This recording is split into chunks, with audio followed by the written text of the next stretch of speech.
In this video, we're going to be taking a look at how we can use the Unreal Engine and put it in a mode where we can have higher quality rendering for portfolio usage.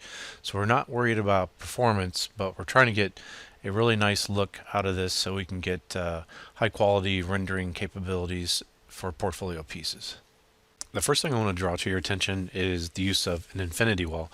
And I just did a search for infinity wall in one of the browsers here, and you can kind of see like a actual setup that people use. So they use this in photography, so you never see like any particular part of a background, and it builds a really nice gradation system for you. And so you can see how they build that as a physical piece. I'm going to hop on over to Maya and just show you what I've built as far as a piece of geometry here for this thing. And this is pretty easy to make. You can go ahead and say create polygon primitives, and you can do a cube. And if I scale this thing up quite a bit like this and just move this up here, if I just even took something like the top of this cube, select the face and got rid of it, if we tap 3, we can do the smooth mesh preview version of that, and we can kind of take a look at this here. And it's pretty easy to take that and go to modify and convert smooth mesh preview to polygons, and you can actually convert that over. One thing I might want to do is in object mode, shift right click and just say use the multi-cut tool, and then hold down control and add another piece to that, and try to get this to be maybe a little bit flatter here. I'm trying to get a flat bottom. Once I have that made, and then I can go ahead and go here and go to modify, convert smooth mesh preview to polygons, and I've got that, and I can kind of work with this. This might become a base level for the geometry. I can tap 3 again and we can do the smooth mesh preview, but I might take some of the faces that are on here, or maybe this vert right here, and grow the selection out. Hit shift and then the arrow key that's right next to the question mark key, and just grow the selection out. And if you hold down, if you tap D for move and then hold down X or maybe even V, you can do some snapping at that point and kind of flatten that thing out. And if we tap 3, you can kind of see what we got going on here. So I made it a specific height that you can see, so we could just take the top and the bottom, maybe duplicate this, and then I'm going to rotate this. I'm going to hold down J and then snap the rotation on that, so I can push this up, and then I just wanted to make sure that the geo actually would line up for that. So you need to spend a little time doing that, but the other thing is making sure that you can only see on the inside of this. So if we go to shading and say backface culling, I want to be able to see on the inner part of this, but not the outer. So that's pretty easy to do. We can just take this right here and go to modeling and go to mesh display and say reverse, and reverse our normals. And so this is basically the FBX that you're going to export and get that over to UE4. And if I hop on over to UE4, I'll just take the infinity wall and I can kind of zoom out, and you can kind of see this piece that we have. Now, as far as UVs go, I just took the UVs and I did a planar map from the top, and then I did an unfolding on those UVs. So it's got pretty even UVs on there, and you can see this is the default material in UE4 for the checker pattern. And again, what I did with this, if I zoom out and we take a look at the infinity wall, I've got one of them here, and then I scaled it up. I did a scale for 2 by 2 in this, so made it a little bit wider this way, and then it's still 1 this way going in the vertical. And then I just duplicated that, and then this has got a negative scale within the Z, so I just basically flipped this thing and then moved it up. And again, it was able to basically kind of snap together, and I just made sure that this fell within grid increments of 10, and then I can just duplicate those things over like that. So that's basically how we get the infinity wall. And then again, the effect of that is that we never get any really kind of harsh line back there, and we get some nice gradation. If I turn off, I'm going to show you guys some of this fog system in here in a bit. But if we turn that off, you can see that we never get any area that has like a harsh line on there, and we've got a nice kind of fall off and kind of gradation for that. So that's basically everything I want to kind of just talk to you guys about for the infinity wall. So the next thing I want to talk to you about is lighting and atmosphere and post effects. And I like to talk about these all together because I think they all work together to produce what the final look of this is. Now, I did find when you're over here in the World Outliner, it's possible to turn on and off the eye icons, and it turns some of these things off, but I did notice that some things are actually not completely turned off whenever you turn this visibility off. So the post-process volume, and I'll talk about that a little bit later, there's an area for post-process volume settings, and when this is enabled, you can see quite a bit of a difference. So you can see if we even turn this thing off, it doesn't quite do the same thing as when we turn this part off. The other thing that I noticed is that if we have a skylight, and we'll talk about that in a second, if that is not turned off with the visibility here, it's still enabled in some kind of way. And so that became a little bit confusing as to why I couldn't necessarily turn off all the lights within the scene. Now, the lights that you're seeing within these pieces here are actually in the material, and that's in the emissive. We're going to talk about that in a little bit, so we're not going to get in that too much, but the only reason why we see any kind of lighting or kind of color information is because that's actually in the material. So this is us turning off all the lights within the scene that we have altogether. So we talk about lighting. I think a good way to look at this is maybe a 3-point lighting setup where you've got a main directional light, you've got a main shadow casting light, you've got some bounce light. So that's light that's going to hit the floor or the walls and kind of bounce off that and produce a little bit more ambient lighting. And then you might have something that's going to produce some rim lighting. And actually what I've done for rim lighting is actually put that into the material, and I'm using a thing called Fresnel, and we'll look at that a little bit later in the material, but just know that that's kind of what's highlighting these edges, and that's just kind of like, it's basically a fake rim light that's in the material. Okay, so let's take a look at the first light, and we'll turn on the spotlight for this. Okay, so if we go to lights, you can see we've got directional light, and that produces something that's going to be like sunlight outside.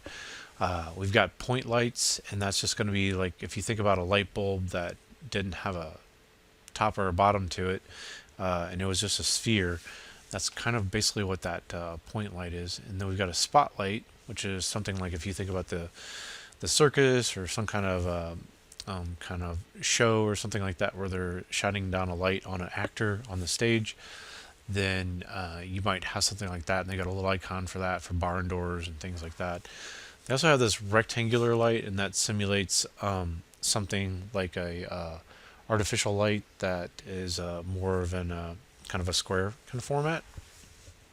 And then we also have the skylight, and skylight is this fake kind of bounce light. We'll look at skylight in just a second. I know we kind of talked about it just a little bit, but we'll get into that a little bit more.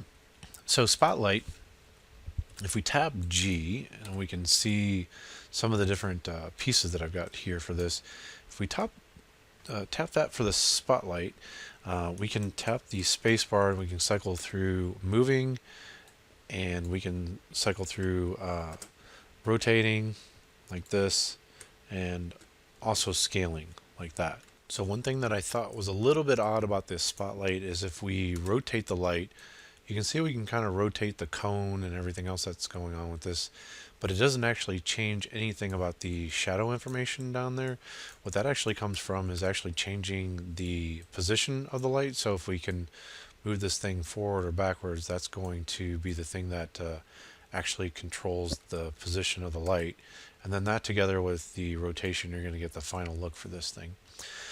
So the other thing to kind of note about this is that we've got an intensity. So obviously the higher this number goes, the more intense that this thing is. And if you drop it down to something like this, it's going to be very light. If we do 500, I think I had it something like 20,000, maybe actually might have been 200.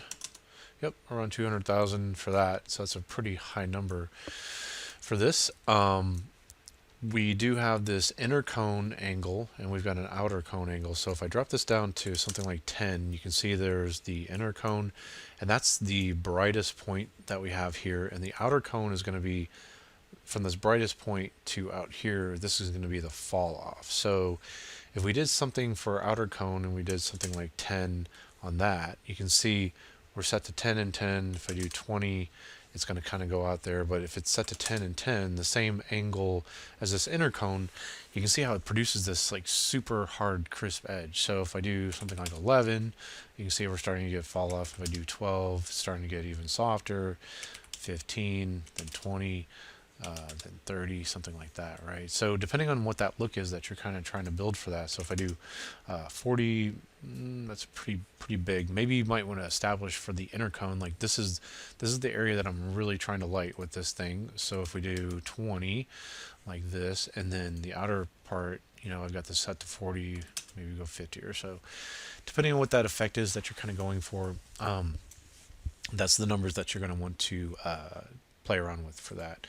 So the other thing is, if we do this attenuation radius, if I go to 0, it's not going to barely kind of pull out from the source of the light. And if we keep dragging this up, you can kind of see how this pushes out at this point, and as it finally starts to hit those surfaces and then the floor. So you can change basically the depth of how far out that light goes out from this source that you see here. I had mine set to like 5,000. I wanted it to go pretty far in there, but if I just wanted it to basically hit that floor, I could do something like 1,000, and you can see it's covering all the floor, but it's not going to go like super far down below it. We could go to like 500, something like that, and you can see we're getting some fall off within there. But that's basically the controls for this. The other thing is, for this high quality look, I'm setting everything to movable. That way I can have fully dynamic lights. It's not going to be baking any of the information. Now that's going to be a more performance heavy kind of thing on your GPU, but you're going to be able to do everything in real time and not have to worry about baking maps and things like that. And if you're just building screenshots and you're maybe just making a pre-rendered kind of movie like what I did for this thing, you're not super concerned about performance, and it's more about just getting that look and being able to tune things on the fly and not having to bake maps. So the next light that we'll take a look at is the Skylight. So you can just click and drag that into your scene. If I tap G, you can see with this, mine's actually sitting right here in this area. It's actually up above. The placement of it doesn't really matter so much. I can put this anywhere that I want, basically. But what we want to do is, there's two different methods that you can use for the Skylight, and this is basically to simulate bounce light. What's going on with that? And we can use the SLS captured scene, so it's going to actually use the scene to drive the lighting that you see within here in the bounce for this. Let's go ahead and make sure it's visible so we can actually see the thing. And I have a very dark scene right now, so it's probably going to make sense that it's not going to look super bright, but we can put it on this SLS specified cube map, and if we do that, we're able to see what it generates at that point. And so what the lighting is coming from is what we see here, this cube map that's been put in here. And actually there's a free automotive material pack within there, and within that is actually I believe it's within here somewhere, maybe in Skybox they've got an HDRI, and I actually plugged it into there. But something else that you can do that's pretty easy is that you can go and find the engine content. You got to expose it over here, and you can say show engine content. Once you do that, you can type in HDR like this, and you can find an HDRI map, and you can click and you can drag it into that area. So that's an easy way to always get one of these HDRI maps to map over there. Now it is going to light the scene with this map, and you can see on this one it's got some blues in there and everything else. What was cool about the automotive pack is, if you take a look at this one, It's more of like the studio lighting environment that you see.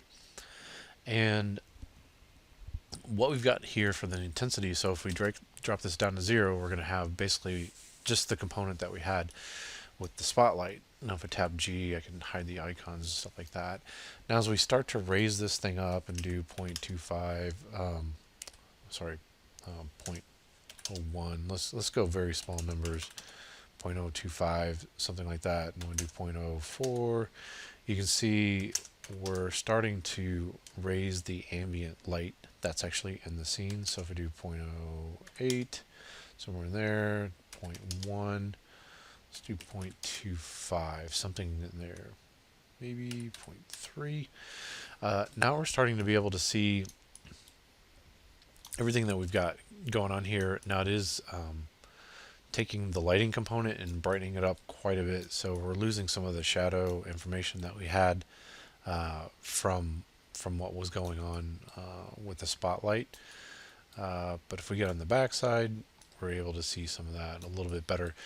But some of that has to do with the lighting component and reflections and things like that that's going on with what we see on the floor. So if we see on the back side of this, we can see some reflections a little bit better, and we can actually see what's going on with this. I also have that set to movable. Again, this is more expensive at that point, but because I'm not super worried about the performance, and I want that real-time kind of feedback, we're going to be able to make it that way, right? So the next thing I'm going to kind of turn on and expose is this exponential height fog. And what I'm going to do is I'm going to go back to my materials that I've got for this here. I'm going to select the infinity floor and come back here and go to my materials. And I've already got a floor that I made. I'm going to just assign that to both the top and the bottom infinity sphere. I just think the colors work a little bit better. And you can see what I'm trying to do. I'm trying to build just a little bit of atmosphere and have it separate maybe these front legs from the back. So this actually comes from visual effects, and they've got an exponential height fog on here. And so if you just click and drag that out into the scene, I put this to location 0, 0, 0. Now if we take the fog density, we set it to 10, that's the highest that it can possibly go. We also have this start distance. If I put this to 0, then it's going to start as close as it can to the camera and then fade out like this. Now if we zoom out like this, it's pretty dense for us, right? So if we take a look at this setting for fog height fall off, the default is set to I believe 0.2, and this will make it to where if we push this down, we have to push it down quite a bit, like 6,000 or so, to push it down in the world and have the fall off of the top of the fog. If we think about this maybe being a gradient from bottom to top, that gradient's really large. But if we put it on something like 2, which is I believe the max for this, we can't go any higher than 2, what you get is a much more shallow gradient. So if we put this at 0, and even if we drop this down to a negative 1,000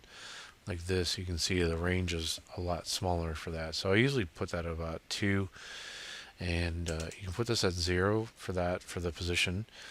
The other thing that you can do is the start distance is set to 0, and if we start to kick that out, you can see what's going to happen. It basically takes the fog and it pushes it back out a certain amount, and we can still move the camera in and out of that, and it's going to keep that fog distance the same, so it's going to cut through those objects just like that.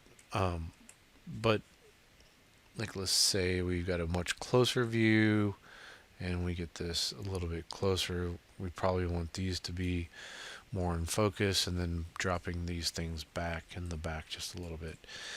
The other thing that I thought was kind of interesting about fog is that you can actually change the color, and I'm just going to save this color real quick. You can actually make it black. So if you want to kill any kind of lighting information after a certain point, you could use that to do that as well.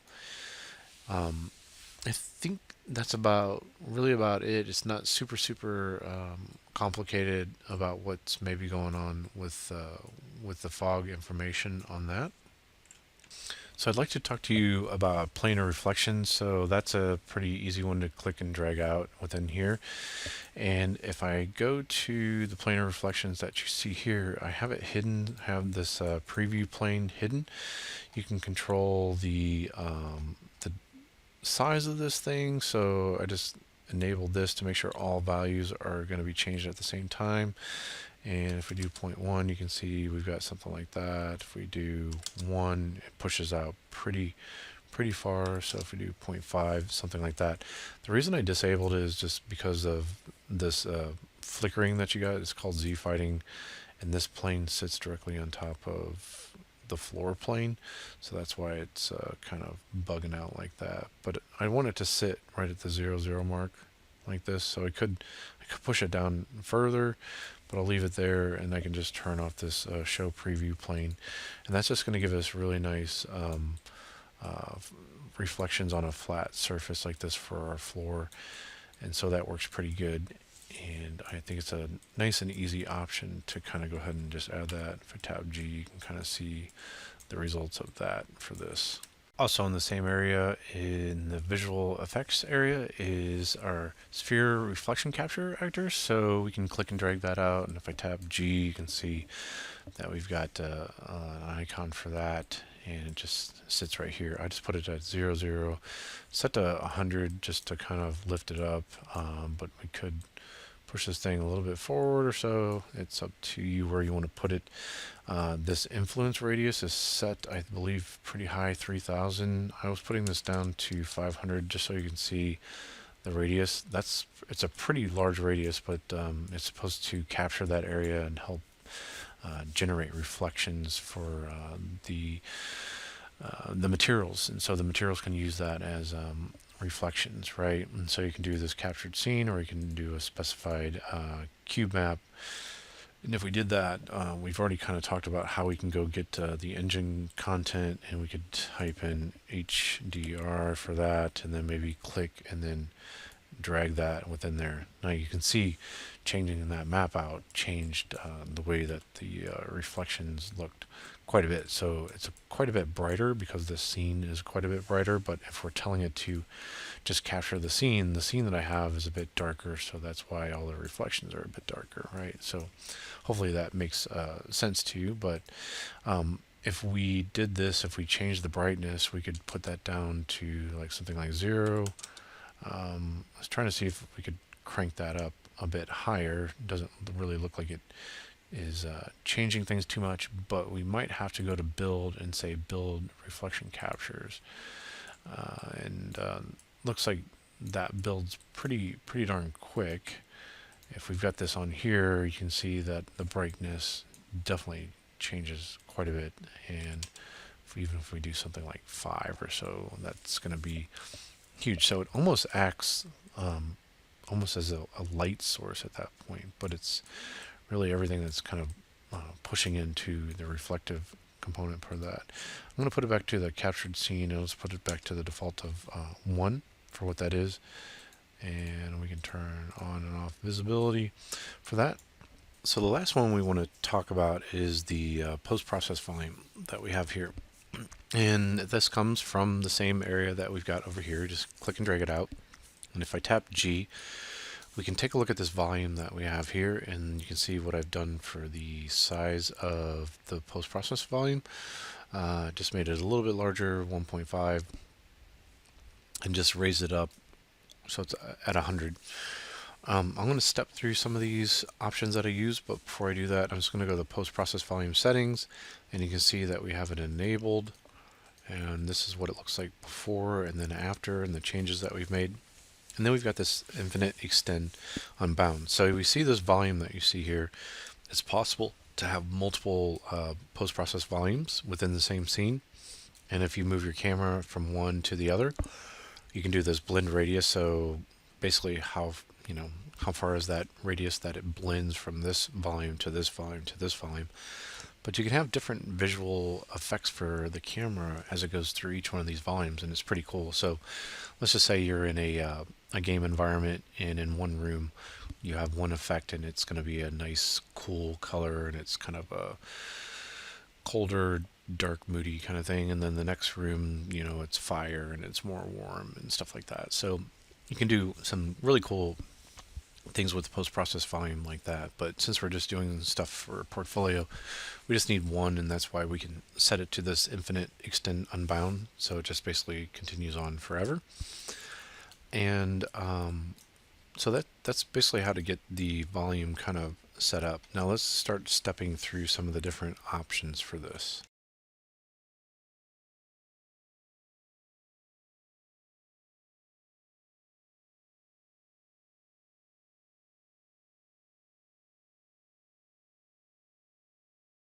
I'm going to go up here to Bloom, and I'm going to open this up. Now, I didn't actually use this one, but if we turn this on and take a look at the intensity for this, you can see we can take basically any of the areas that have higher exposure for light, and we can kind of crank that up, and we can kind of make this kind of glow effect even stronger on there.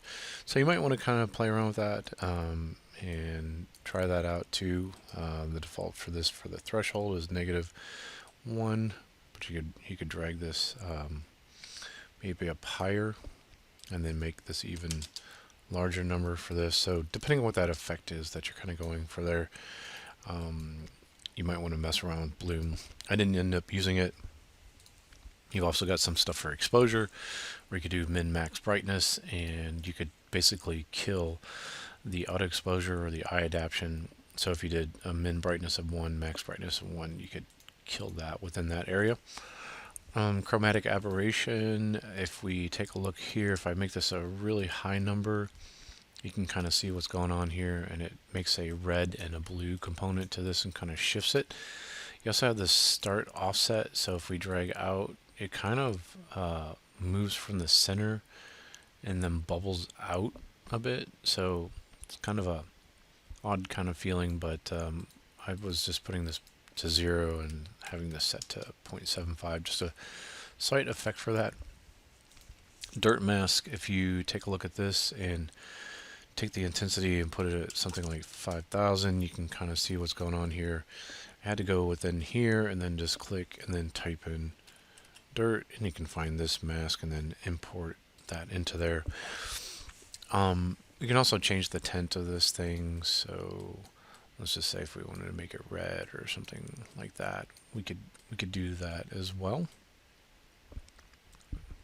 And also the tint of that is going to have some kind of an effect on just how bright it shows up on screen. So I'll put this back down to, I think I had it at about 100 or so, maybe a little bit higher. Let's do 500 right in there. So I just wanted it to show up just a little bit, but not be too bright. So I'll close that up, and I don't think I did anything on camera. I did do some things on lens flare, and you can kind of see what we got going on here. It's possible that you can change the shape within here. So if you type in bokeh, you get some different shapes, and this is default bokeh. We can click on there, and it's got some kind of dirt component to that too. But you can crank up the intensity of this, and you can kind of see what this does at this point. You can also control the size like this. So it's definitely interesting, but there's like, if you make it too small, it feels like some of this cuts off in some of these areas. So I'll make this a little bit larger and through there. And you also have a threshold component for this as well, so you could drag this higher. You might get something like this. Okay, so I'll set this back to whatever the default was on here, like that. And I still think the intensity is pretty high for that. So let's go ahead and close that up. Image effects, so vignette intensity, we got this at 0.75. If you drag this up, you can see we can do a darkening on the outer edge of the screen.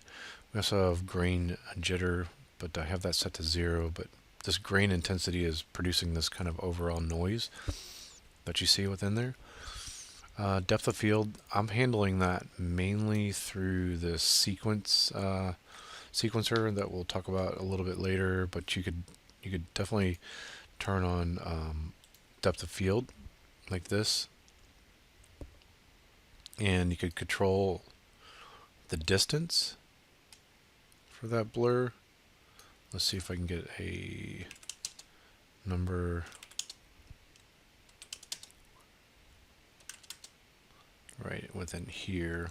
Let's see, 25, 30, 40. I'm trying to get this front piece to be a little bit more in focus and then other parts to be out of focus.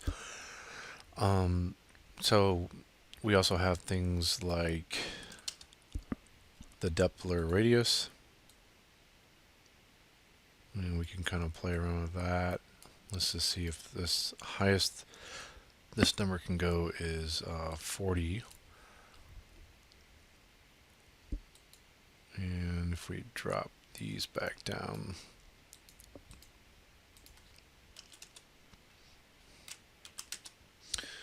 but I was actually just handling that all through the sequencer. But if you wanted to do that for still image, you could do that. You also have color grading, so you've got white balance, global, shadows, midtones, and highlights. Let's just take a look at global. So you could control saturation potentially on here. So it looks like it's desaturating, but as far as I know about this, this should be basically this. If we have our color down all the way down, it's going to just turn this into basically gray at that point. Now if we drag these up,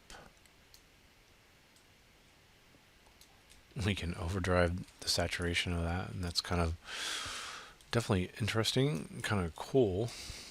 Now if we set these back down to 1, that should give us the thing that we originally started with. So we got saturation, we've got contrast, and it looks like we've got a slider here for dragging all of them. Let me put that back to 1. Same thing for gamma. We got gain and offset. So you could play around with those if you wanted. I didn't really mess with any of these areas for color grading, but that's where you can tint. You could tint everything within the scene for that. I didn't do anything on film, and let's see. The one thing that I did do was take ambient occlusion. If I open that up, and you can see the intensity of that. Now if I put this to 0, you can see how it's doing this darkening effect down at the bottom here. And then we've got a radius that we can kind of play around with, and I just set that to 50%. So if you have a higher end card, you can also do some really cool things with ray tracing, but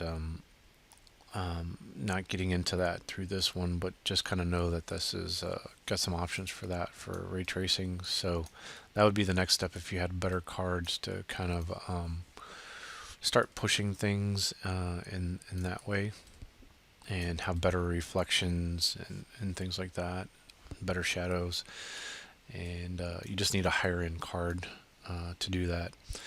So those are some of the different options that I use for using on the post-process volume. Okay, now that we talked about lighting and atmosphere, let's talk a little bit about the materials that were set up for this. So for this one, I actually set up a parent material and then made a bunch of material instances for that.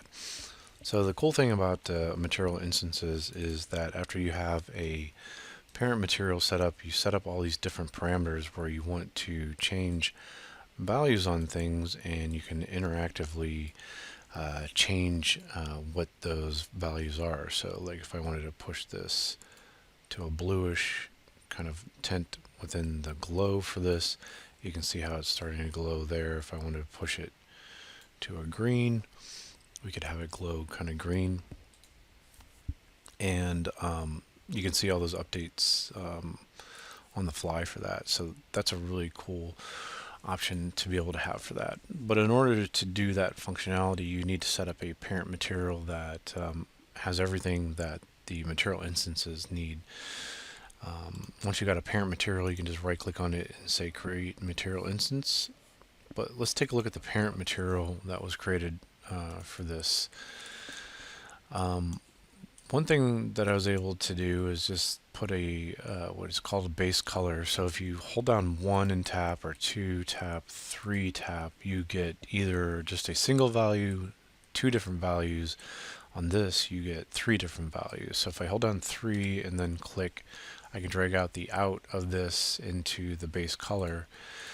And it's possible that we could parameterize this. So if I tap 3 and click this and then right click and say convert to parameter, I can give this a name. So if I wanted base color underscore 02, and I wanted this first color to be this gray, and then this one I wanted to be a little bit reddish tint. So this could be my second color that I've got for that, right? Let's go ahead and get rid of that, and I just drag the out. This is red, green, and blue alpha, and this is the combination of red, green, and blue together, and so I just fed that into the base color. Now if you hold down S, you can get a scalar parameter, and you can have it be parameterized right off the bat. It always does this S thing kind of thing for me, so I usually just hold that down, but then I made a value for metallic, and you'd usually want the default for that to be 0. I did add something for specular and put that and made the default value 1. That didn't really seem to have too much effect on things. I made a value for roughness, just kind of gave that a roughness value of 0.4 as the default value. Now, because I was doing some materials that were like very reflective and shiny, I wanted to use, there's different shading methods that they've got in here, and if you just click off of here, anywhere in here, or you click on this node, like this, you're going to get the options for this. So you can say, what shading model do you want? And they've got unlit, default lit, subsurface. I'm using this clear coat, and you can see whenever you use these different settings for the shader, it opens or collapses as they're gray. So it's either going to expose or make certain things not available to you, depending on what you have with the slider on there. And so I do have this cast ray trace shadows on, but I'm not using ray tracing, so I think that's probably a default option for that. You can also make your material two-sided, so if you need to, like if it's a thin sheet and you want to see the top and the bottom, or the front or the back side, you need to have two-sided turned on for that. But as I use clear coat, that opened up these options for this, and so I just made a parameter and called it clear coat intensity, and then this clear coat roughness that you see here, and set that to 0.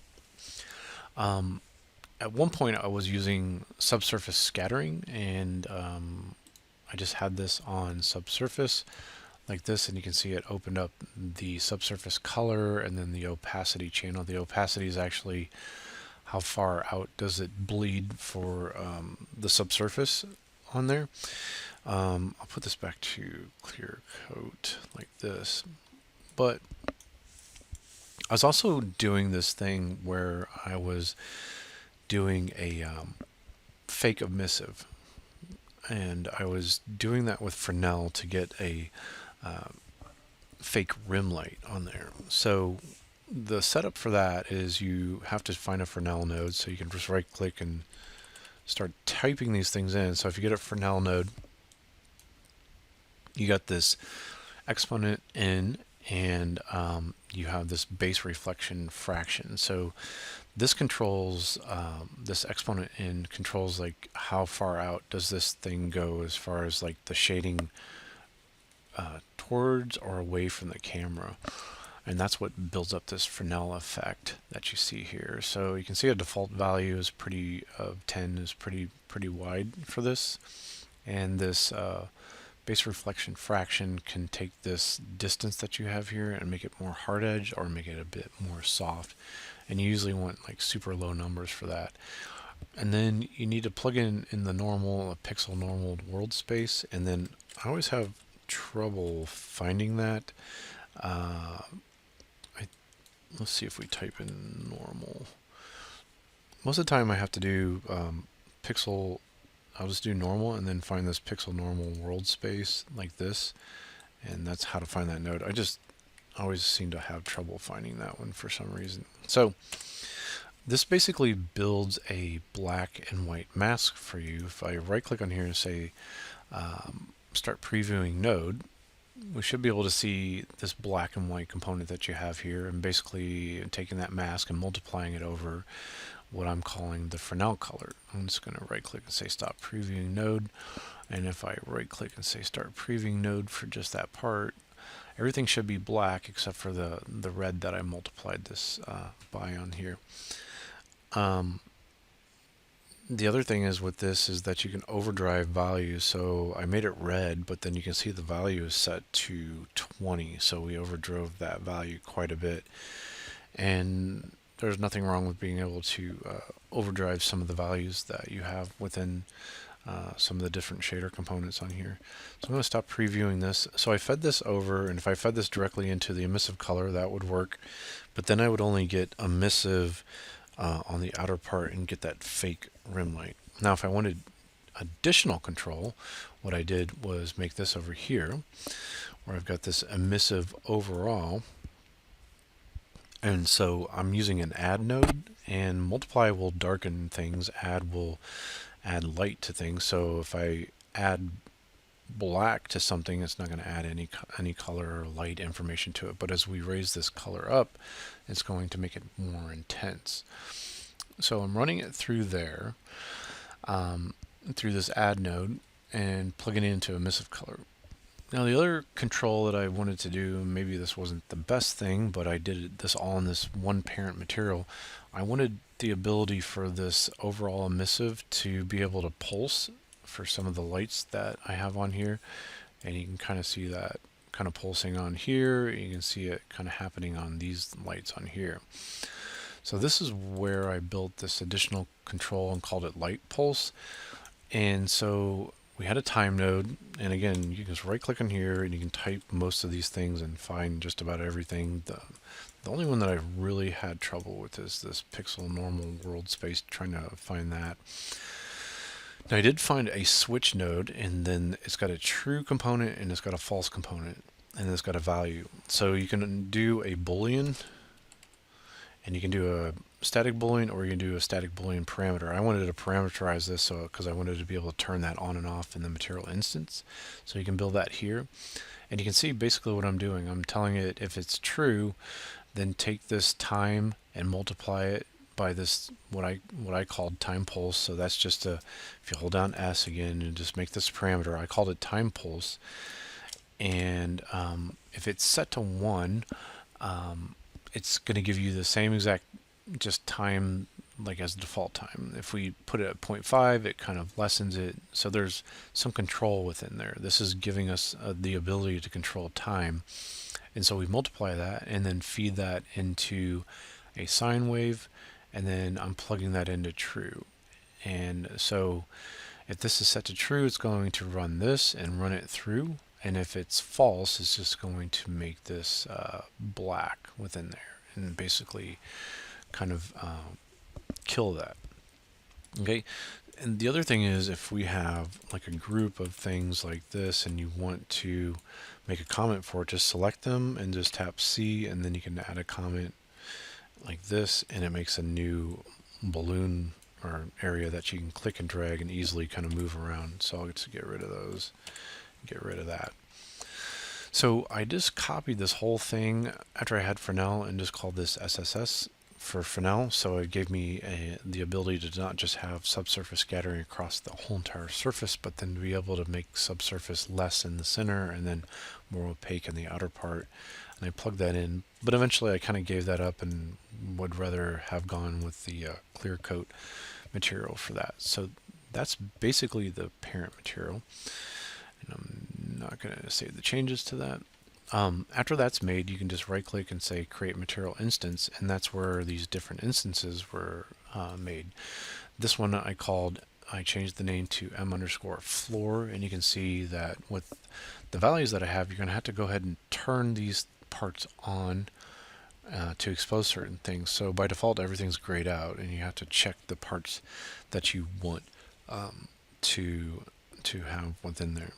Okay, so let's just say for like this clear coat intensity, if I put this down to 0.2, you can see how it kind of lessens that.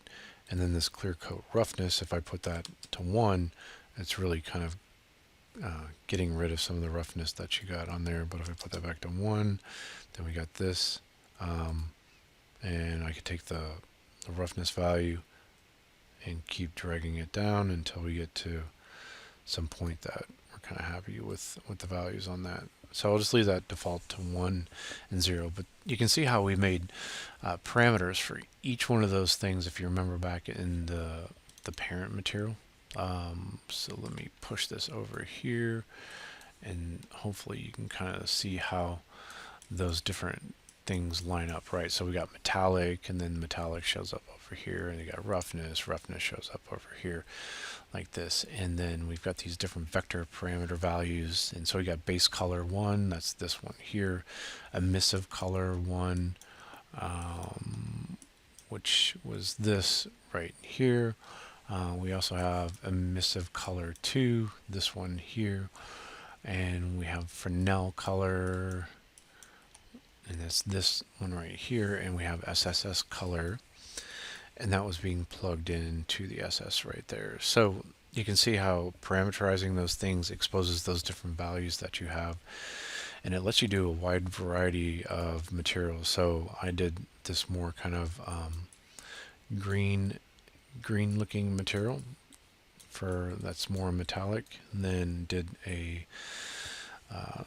lighter silver, maybe a darker kind of blackish kind of color, and then something that was kind of chrome. Then also did a small glow material for this one that's more red in color, and it's got fall off on there for this. And what I did for this one, you can see that I took the Fresnel and made it a bit more tighter on the clamping of that, so you can see how this is like more tighter around the edge. But then I made this value 5, so it kind of expands that out a bit more. And then we've got the colors that we're using for just making this thing kind of pulse like that. So that's basically kind of what has been going on with the different materials that were set up.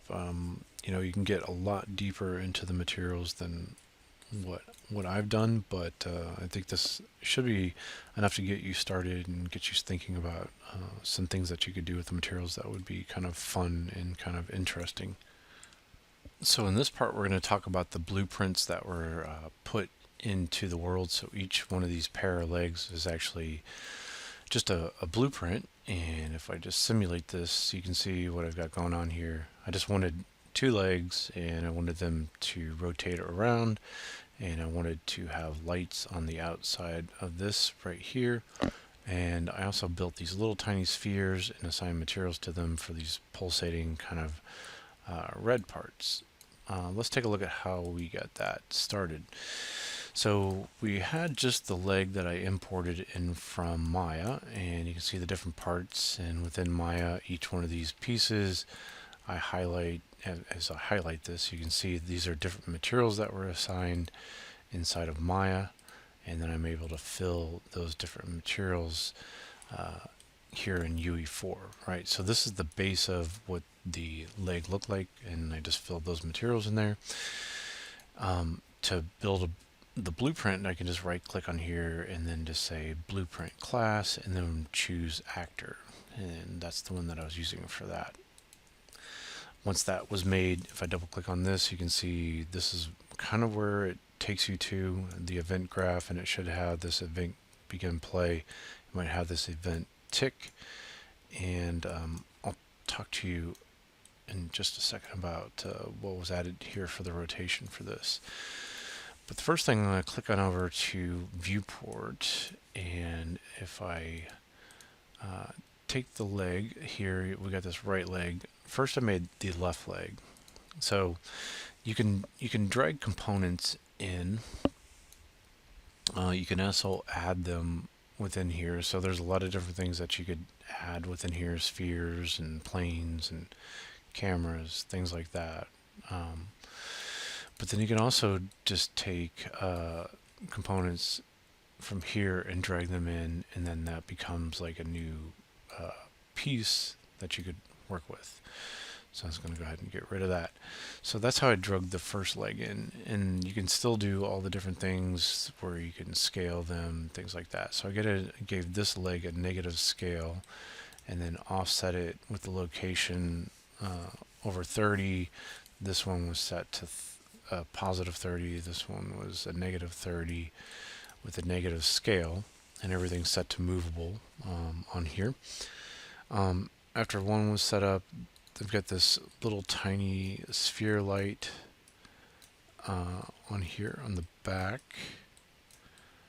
that I added. So I just added a component, a sphere component for geometry, and added that in there and scaled it down, and then assigned this material. You can assign a material right here. So I got this glow material that I made, this one that's pulsating like that, and just assign that to that sphere and duplicated it there, and then added it on this part right here, and put another one on the inner part there.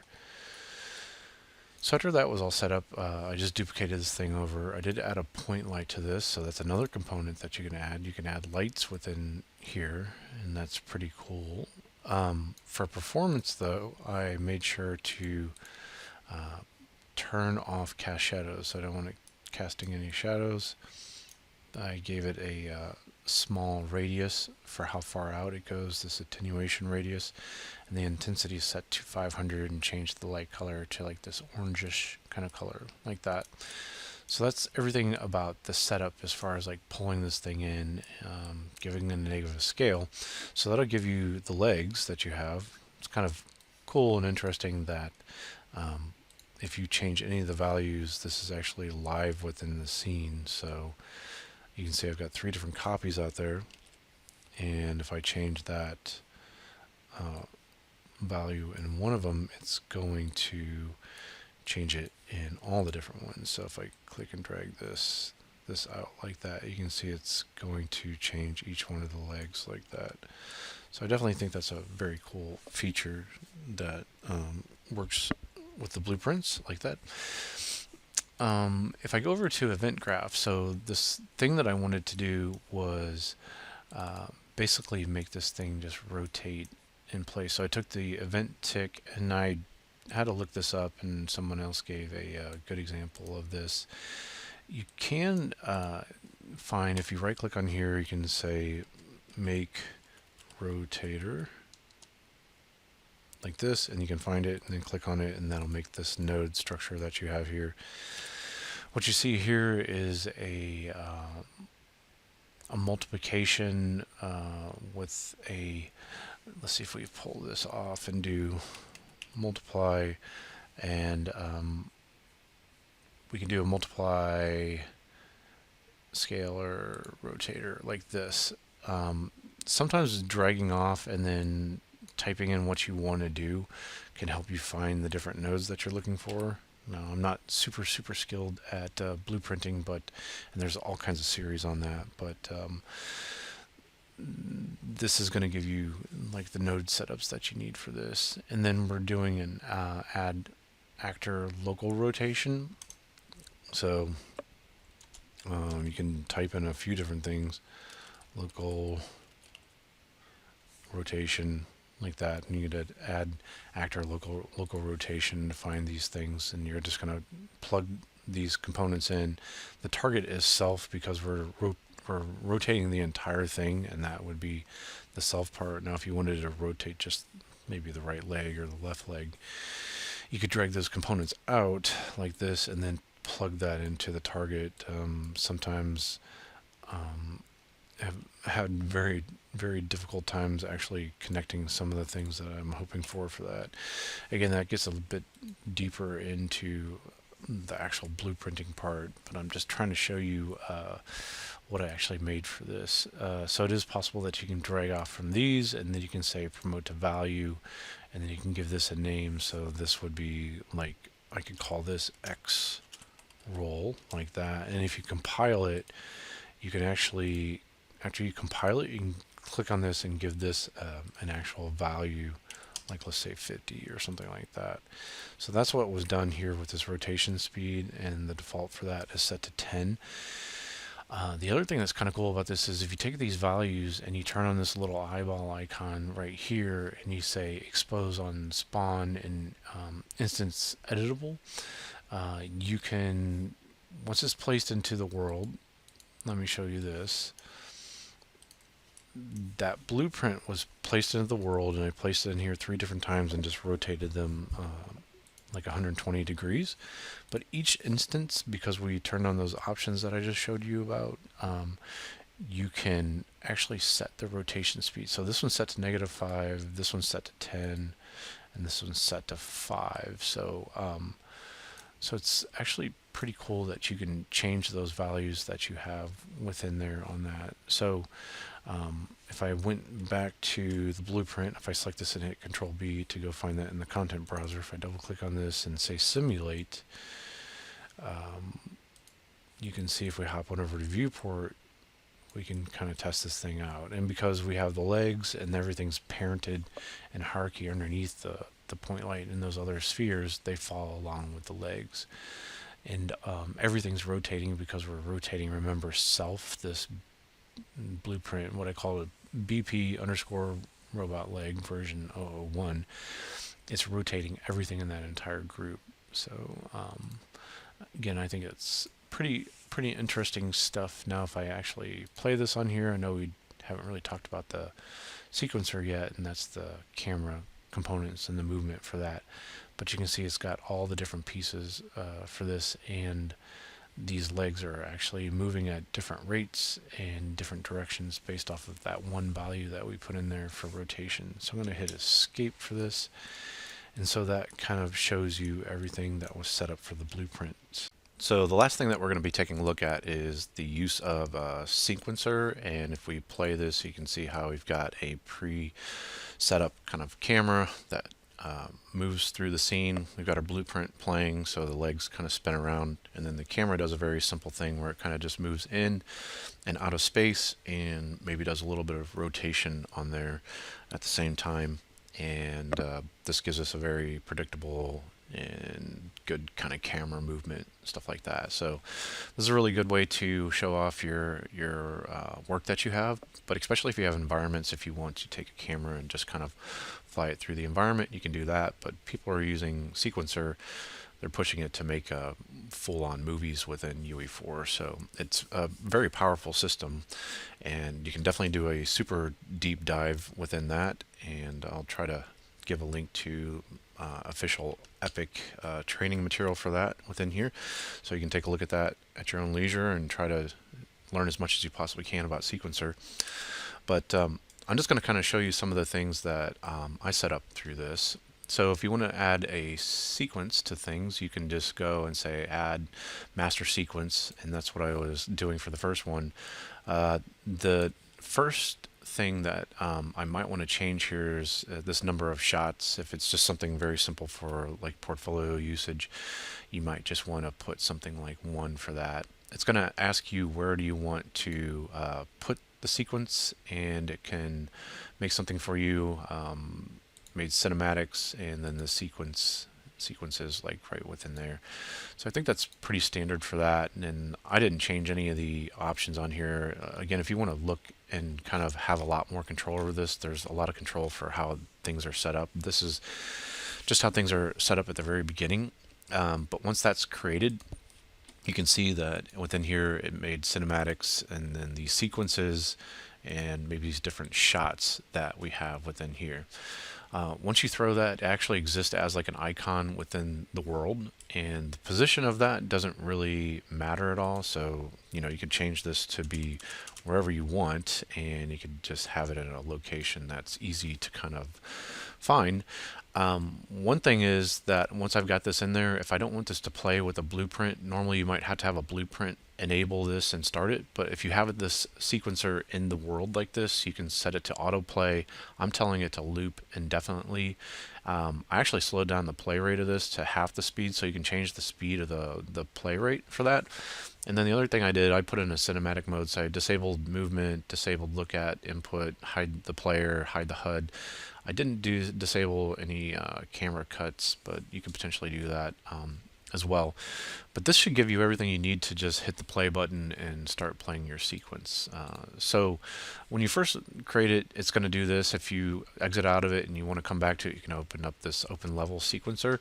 And let me go ahead and drag this over from this area right within here. So this is where working with a dual monitor setup would be really handy, but just for the sake of recording the video, let me try to grab and get a hold of this part of the interface within here. So we can just drag this up, and I was trying to give myself enough room to where I can kind of set this down within here, and then maybe spread this out to about that location within there, and then just drag this thing back down just so I can maximize the view as much as I possibly can.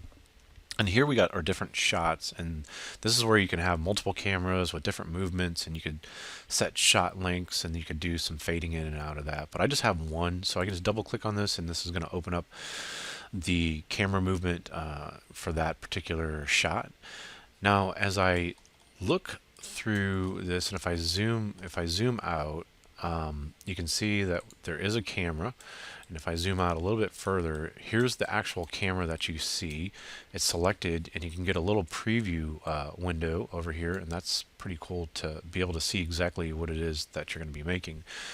But when you first do this, you might be able to just click and say it's going to create a new camera and set it at the current camera cut, and then that's going to give you a camera to start working with, and then you're going to get this camera over here. You can rename it. You can right click on it and say rename. I renamed it camera move in and out. And you're going to get some information for transform. Now you can go ahead and key everything for this at that point. This slider here lets you see how much of the time block that you're working with do you want to actually take a look at, right? So if we scale down the front and the back, we can get a really kind of detailed look like this, so we can really zoom in and see all the different frames that are on there and move your keyframes and stuff.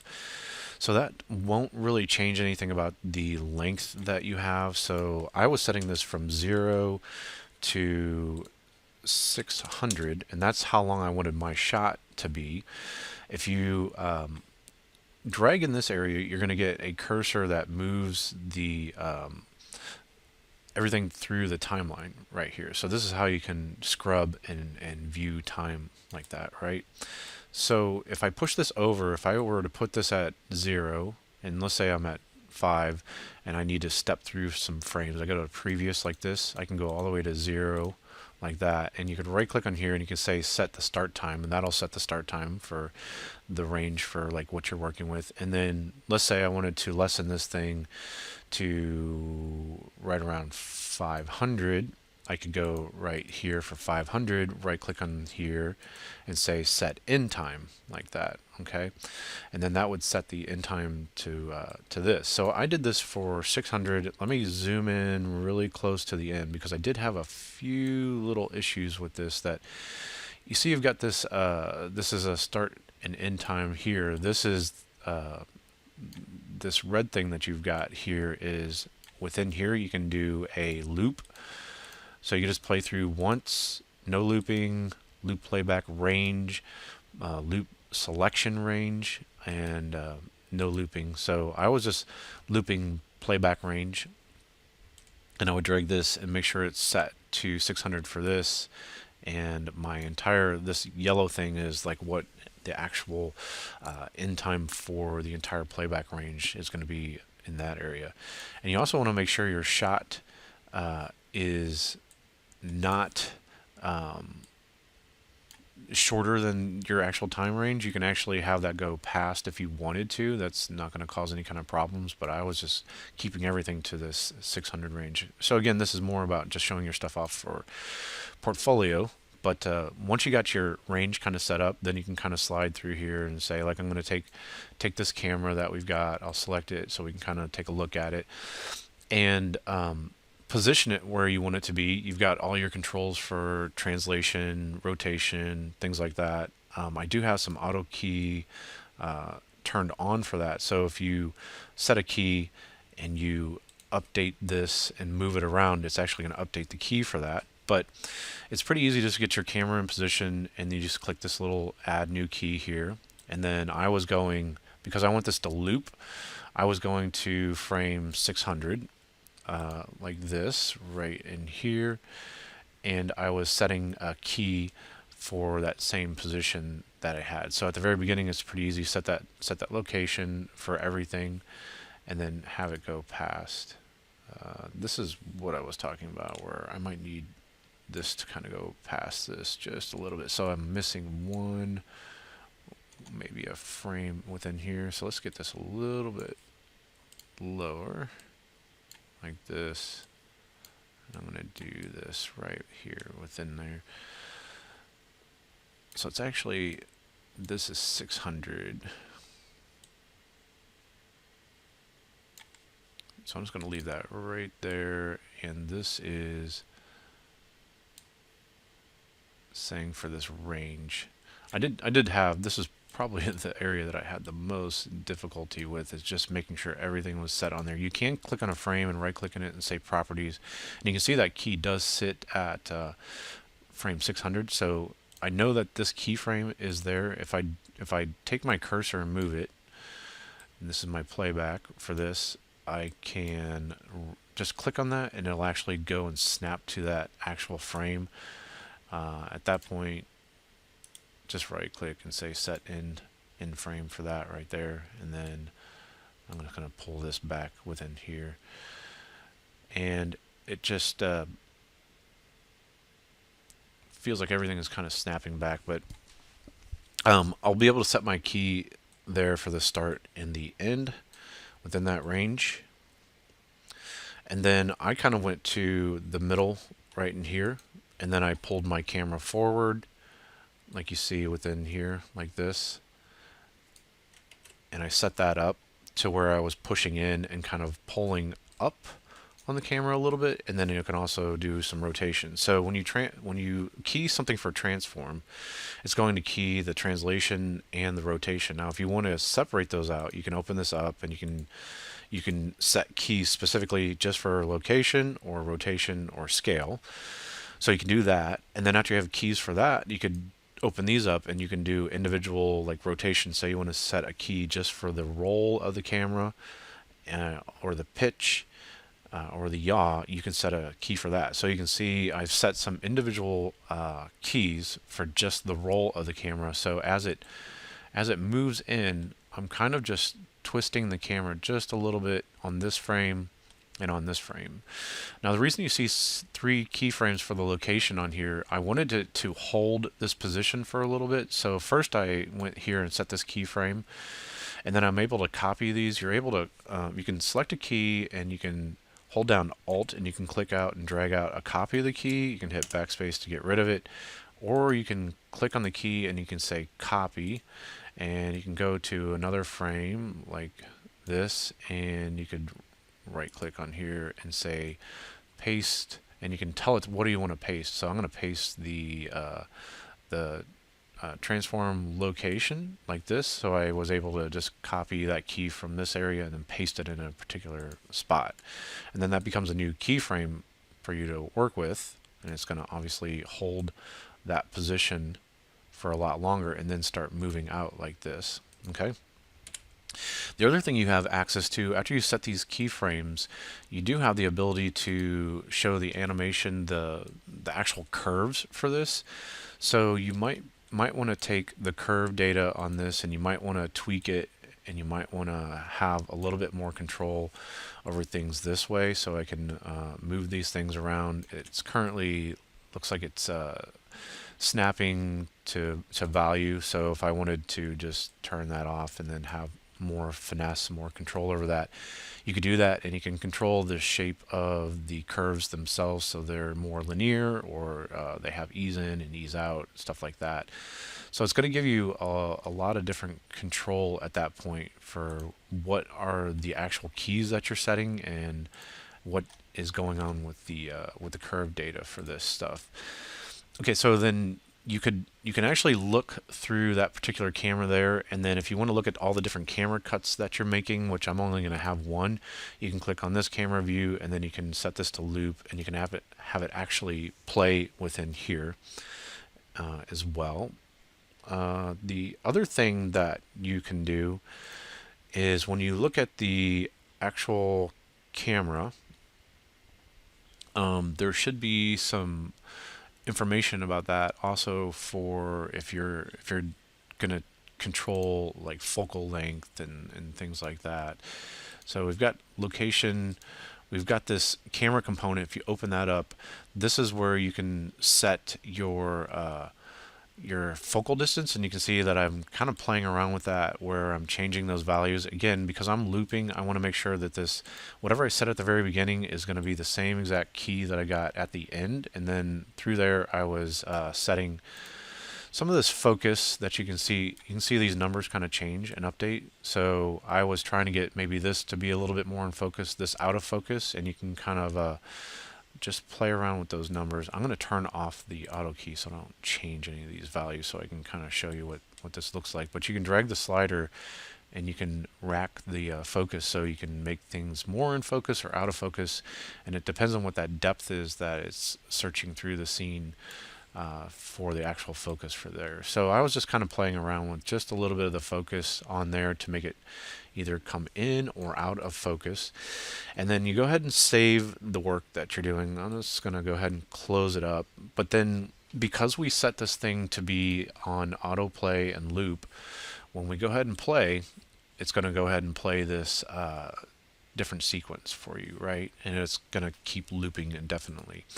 The other thing I wanted to show you about this that I think is pretty cool, we'll open the level sequencer, is that we can go within here, and we can also tell it to render the movie out, and you can tell it to render out as image sequences, and you get a choice of the file types. If you want no compression at all, I think you can use the BMP. If you do EXR, that's going to be, I think, a larger file format, but I was doing just this video sequence of an AVI, and you can do that. You can tell it no audio, or you can tell it to grab the audio from things. Let me open that back up. You can do custom frame. I was just doing 30 frames a second. I changed the resolution to 1920 by 1080, and I think that works pretty good for things. Video compression, if you have that on, I had a very high, I didn't want very much compression on there, and it tells you where it's going to output, and it shows you like the directory that it's going to choose. It's going to be whatever the game project is, and then there's an area that it likes to save out. And if you take a look at this and just scroll through there, you can see it goes to saved and then video capture. So it's pretty easy to find that and grab where that sits within your project.